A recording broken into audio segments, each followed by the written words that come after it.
Hello everybody, welcome back to the channel. The photos at the beginning of this video are of the Bible Museum found in Washington, D.C. Check it out if you get a chance.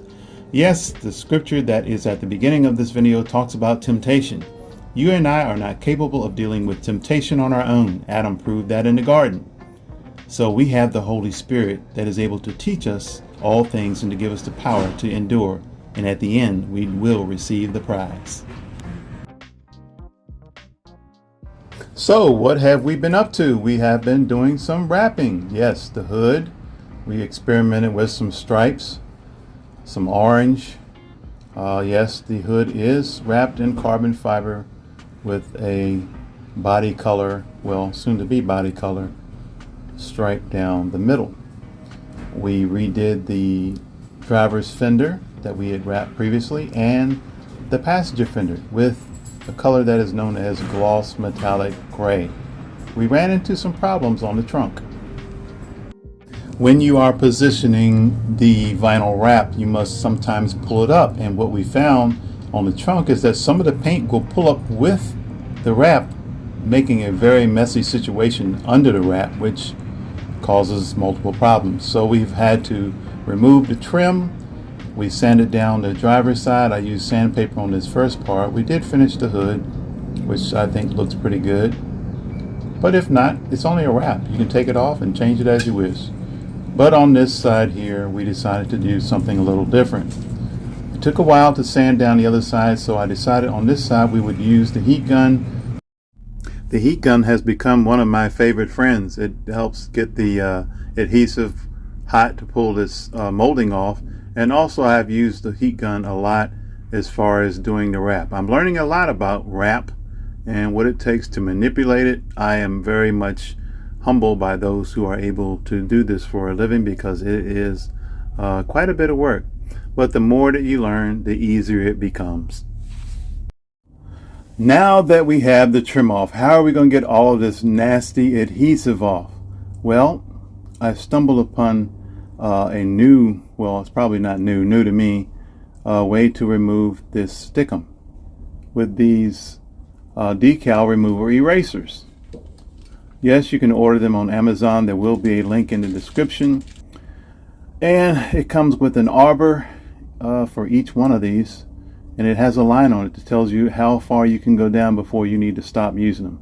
I will say this, it is right messy. Please put on a mask, the best possible one you can find, because this stuff gets everywhere. It takes quite a bit of time, but it is a little easier on the paint and the finish underneath the adhesive. It took quite a bit of time. I would say this one side alone probably took me 25 to 30 minutes to get all of the adhesive off.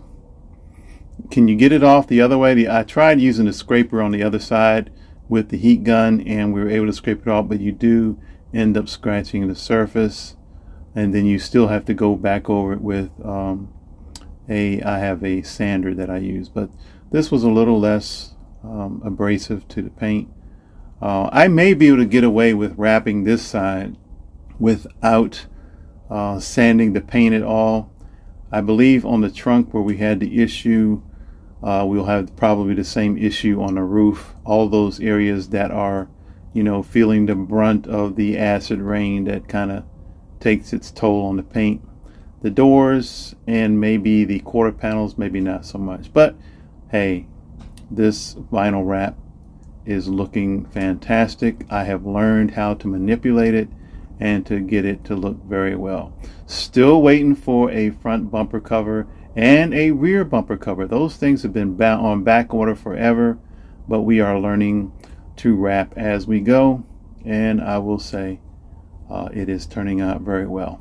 Just keep in mind that this is not something that I intend to leave on here. It's just to make the car very presentable until we paint it. I also learned how to wrap the mirrors with this carbon fiber, and I will say they did turn out very well.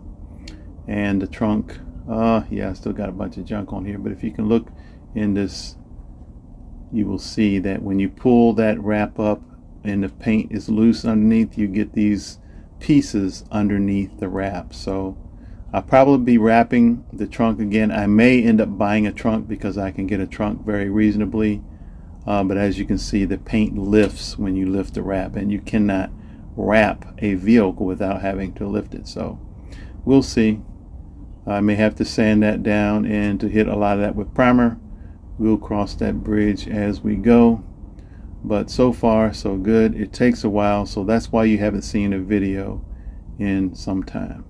Yes, we're going to be doing some things, and this is what that mirror looked like on the other side before I wrapped it. So yeah, they're in rough shape, and I thought maybe to purchase new mirrors, but can you believe that they don't even make new manual mirrors? You have to use the power ones. They don't have the manual ones. I guess there wasn't enough market for those people who wanted replacement manual mirrors. As you can see, this side where we sanded it, it did take, quite a bit of the paint off, so we will have to hit that probably with some primer. I'm still up in the air whether I really want to put the molding back on the side. I'm thinking about just putting it right here on the front fenders and then leaving the doors and the sides without. Some of that stuff is still available. As you can see, those end up breaking when you take them off, so I'll need that piece there in front of that front fender. But yeah, that's where we are. I really am learning a lot about wrap. So you guys, this is some of the carbon fiber wrap that I use. You guys keep tuning in. God bless. See you on the next one.